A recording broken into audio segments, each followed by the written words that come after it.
Ciao a tutti et benvenuti in questa nuova lezione di italiano. Dans cette vidéo, on va apprendre des locutions italiennes avec les animaux. Et pour rendre le tout plus amusant, je vais vous donner la traduction mot à mot ainsi que l'équivalent en français. On commence. Cominciamo. Prendere due piccioni con una fava. Faire d'une pierre deux coups. Traduction mot à mot, prendre deux pigeons avec une fève. Donc, l'animal en question, c'est le pigeon, il piccione. Dans ce cas-là, deux pigeons, quindi due piccioni.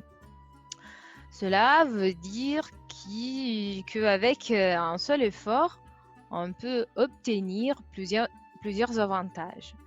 Par exemple, con un unico sforzo ho raggiunto due obiettivi. Ho preso due piccioni con una fava. Avec un seul effort, j'ai obtenu deux objectifs. J'ai fait d'une pierre deux coups. La deuxième locution, chi dorme non piglia pesci, cela correspond en français, l'avenir appartient à ceux qui se lèvent tôt. Le sens est le même. Traduction mot à mot, chi dort ne pêche aucun poisson. Par exemple, se si sta fermi non si ottiene nulla. Chi dorme non piglia pesci. Si on ne bouge pas, on n'obtient rien. L'avenir appartient à ceux qui s'élèvent tôt. L'animal en question, c'est le poisson il pesce. I pesci.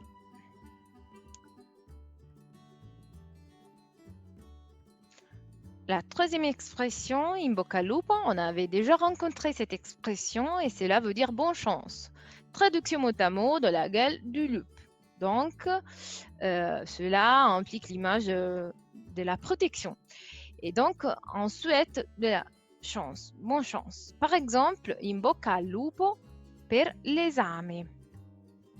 Bonne chance pour l'examen.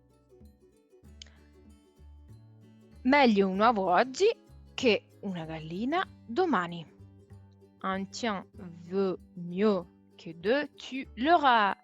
Traduction mot à mot, mieux un œuf aujourd'hui qu'une poule demain. Le sens est le même. Cela veut dire il ne faut pas quitter le certain pour l'incertain. Donc, mieux se contenter de ce qu'on a aujourd'hui plutôt que risquer pour l'incertain. Et un exemple en italien, non lasciare il certo per l'incerto. Meglio un uovo oggi che una gallina domani. Ne quitte pas le certain pour l'incertain. Un tien vaut mieux que deux, tu l'auras. Meglio un uovo oggi che una gallina domani. L'animal en question, c'est la gallina et qui représente le futur. Donc, mieux avoir un œuf, un uovo, plutôt que risquer d'avoir une poule, oui, mais demain, et donc on ne sait pas. Voilà, on continue.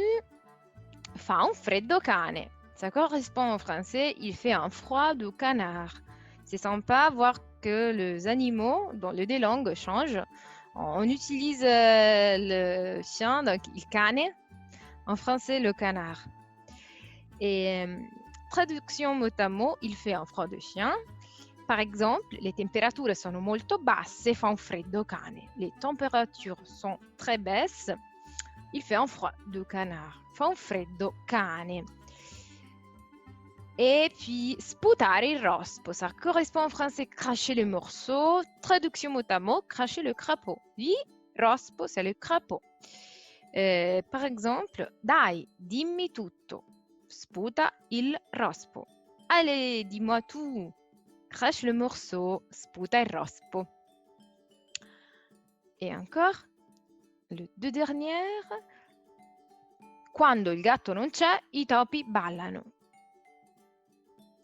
Quand le chat n'est pas là, les souris dansent. Donc, la traduction mot à mot correspond.